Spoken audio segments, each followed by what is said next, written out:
Très heureux encore une fois, mesdames et messieurs, de vous retrouver. C'est mardi 23 septembre 2025. La coalition de l'AFC 123 a clôturé la séance des capacitations pour former tous les cadres du mouvement dans la matière du leadership, mais aussi de la bonne gouvernance. C'est mardi, le coordonnateur principal de cette coalition s'est exprimé devant la presse, rappelant à tous les cadres leurs tâches dans ces mouvements, mais aussi il a promis à toute la population qui sont toujours dans des zones sous occupation du régime de Kinshasa qu'il est en route pour la libération.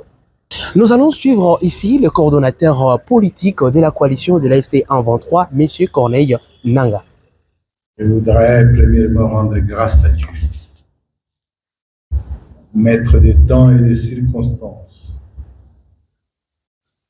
pour nous avoir permis de passer ces 48 heures ensemble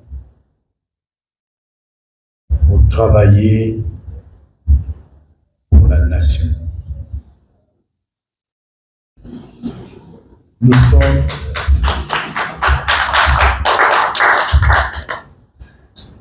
Nous sommes Congolais.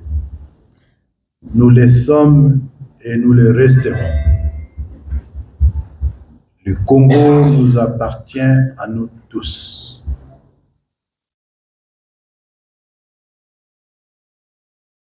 Nous sommes en même temps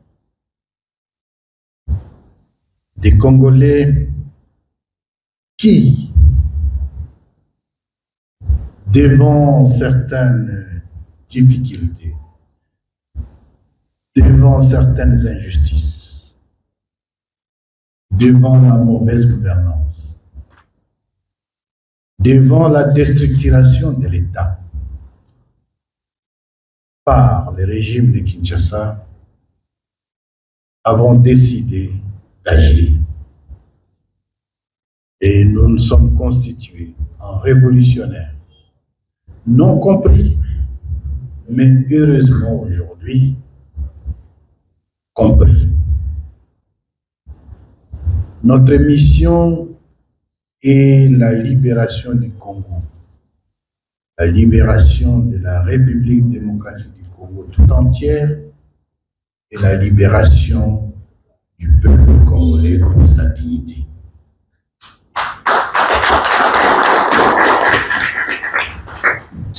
Nous voici à la fin de cette séance de formation ou cette session de capacitation. Au nom de la coordination et politique et militaire, nous voudrions premièrement remercier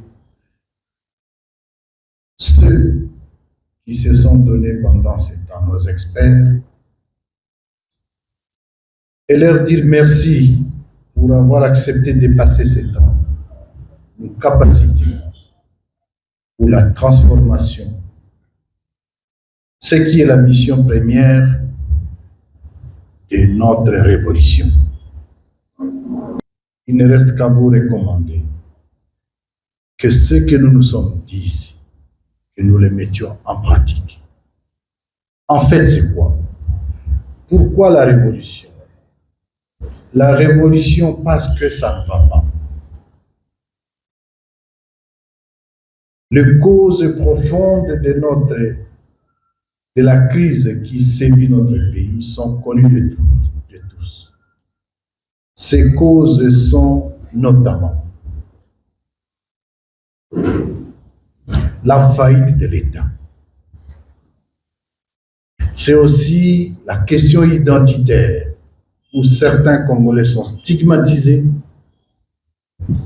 certains Congolais sont rejetés, certains Congolais ne sont pas acceptés, ou certaines couches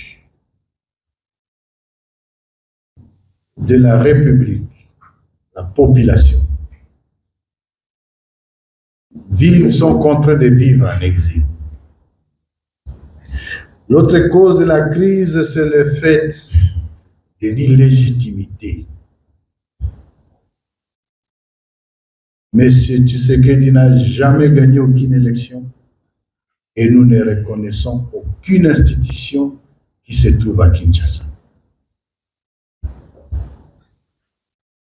Enfin, la crise aussi est basée sur la mauvaise gouvernance, la déstructuration de son armée, la corruption, le tribalisme et consorts. Nous sommes donc une révolution qui amène le grand changement. Et c'est ce qui justifie le fait que l'espace déjà libéré, la République doit subir une gouvernance exemplaire. Nous avons été assidus. Nous avons suivi cette formation, cette session de capacitation. Il ne nous reste qu'à mettre en valeur les différentes recommandations qui sortent de cette. Ces recommandations sont basées sur les principes et les valeurs cardinaux ci-après. La transparence dans la gestion, la redevabilité, le dur labeur, la mobilisation de la population sur les travaux communautaires, sur le développement. En 9 mois, nous avons prouvé à la face du monde que les Congolais peuvent changer les choses. En 9 mois, nous avons sécurisé l'espace libéré. En 9 mois, à Goma, vous avez de l'eau à boire. En 9 mois, on a pu donner de l'électricité. En 9 mois, sans moyens,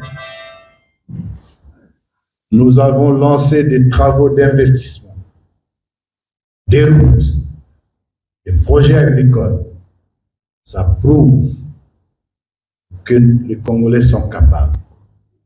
En 9 mois, nous avons clôturé l'année scolaire et nous avons lancé la nouvelle année scolaire. Là où les gouvernements ne savaient pas payer, donner des bulletins aux élèves, en 9 mois, nous l'avons fait. En 9 mois, l'espace est sécurisé. Il n'y a plus de tueries ni massacres. Et c'est l'occasion pour dire à nos compatriotes qui sont à Beni et Ituri, qui sont tués tous les jours, à ceux qui sont à Ouvira, qui nous attendent, parce que la libération arrive et elle arrive. Attendez-la parce qu'elle arrive certainement. Pour clore ces mots, il ne reste qu'à demander au leadership ici présent de s'approprier les recommandations qui ont été menées à ce niveau, de renvoyer le vent de la libération et de la bonne gouvernance, le vent du vivre ensemble, le vent de la paix, le vent du développement. Le Congo se construira par nous-mêmes et non par d'autres. Tenez bon. Et vous qui êtes encore en territoire non libéré, nous arrivons. Attendez, et nous sommes à route. Du côté des bénéficiaires de la formation, le secrétaire adjoint d'Elion Kimbulumbu s'est exprimé devant la presse pour nous parler aussi de ce qui s'est passé pour cette dernière journée pour la capacitation dans la matière de la gestion de la chose publique. Au terme de 48 heures de travaux de capacitation pour une nouvelle gouvernance en République démocratique du Congo, le leadership de l'Alliance Fleuve Congo clôture ce jour un atelier de haut niveau. Atelier qui a connu la participation de tous les hauts responsables du mouvement, coordonnateurs politiques, coordonnateurs adjoints, secrétaires permanents, des chefs des départements sectoriels, gouverneurs du Nord Kivu et gouverneurs du Sud Kivu, vice-gouverneurs et différents directeurs de cabinet de la coordination ainsi que les différents cadres concernés ou qui accompagnent l'action politique du mouvement au quotidien. C'est une donc capacitation de haut niveau qui a été animée par des éminents formateurs, je dirais des facilitateurs chevronnés, beaucoup expérimentés pour nous aider à mieux asseoir notre gouvernance politique, notre administration politique et territoriale, mais également notre administration des finances, notre communication institutionnelle. Tout a été passé au peigne fin jusqu'à la politique de notre diplomatie, le service du protocole d'État et autres. Nous sommes donc suffisamment outillés aujourd'hui et c'est une première parce que ça va se dérouler en cascade.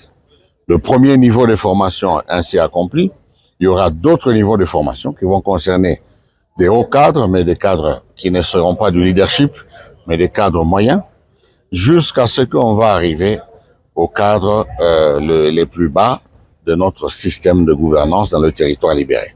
C'est dire donc que nous sommes satisfaits en tant que secrétariat permanent d'avoir initié et encadré cette activité. Nous sommes aussi satisfaits au nom du leadership de notre mouvement de l'impact que cette formation a eu sur chacun d'entre nous. Il faut le reconnaître. Chaque leader, à son niveau, a bénéficié de quelque chose. Pour le formateur et facilitateur de cette séance de capacitation de haut cadre de mouvement de l'AFC en 23, il s'est exprimé devant la presse pour nous parler du sentiment de joie après le déjour passé avec le haut cadre du mouvement de l'AFC en 23, Twigwaneho.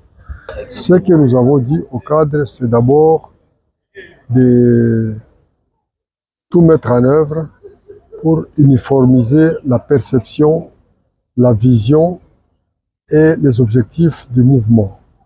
Vous savez que nous sommes venus des origines différentes, mais plus l'espace sous contrôle du mouvement s'étend, plus nous devenons nombreux et plus nous présentons des profils différents. Alors, pour regarder dans la même direction, nous devons faire des séminaires de capacitation de manière à faire les rattrapages. Et c'est ce que nous venons de faire pendant ces 2 jours. Donc tous ensemble, membres de la coordination, du secrétariat permanent, le chef de département, le gouverneur, les membres des cabinets et nous-mêmes, nous avons maintenant une même vision de leadership, laquelle vision va nous aider à guider les autres qui n'ont pas été avec nous au niveau intermédiaire, au niveau moyen et au niveau bas, c'est-à-dire au niveau des Nimbakumi, des chefs d'avenue et des chefs de quartier, de manière à accompagner les efforts déployés par les leaderships militaires et les leaderships politiques pour la refondation de l'État. Vous le savez très bien que notre État était pourri. C'était un État en liquéfaction.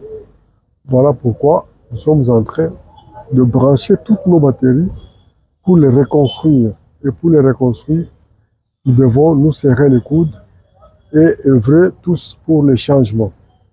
Et ces changements, comme l'a dit le secrétaire permanent adjoint, doivent commencer par nous-mêmes. Nous devons lutter contre la corruption, nous devons lutter contre les antivaleurs sous toutes leurs formes, nous devons lutter contre le népotisme en vue de placer l'homme qu'il faut à la place qu'il faut pour œuvrer pour le développement du Congo et le bien-être des Congolais. Voilà, mesdames et messieurs, comment s'est passé les 2 jours de formation avec les hauts cadres du mouvement de l'AFC en 23. Je suis Nzungu Chema, lui, pour le compte de Voice of Kivu à Goma.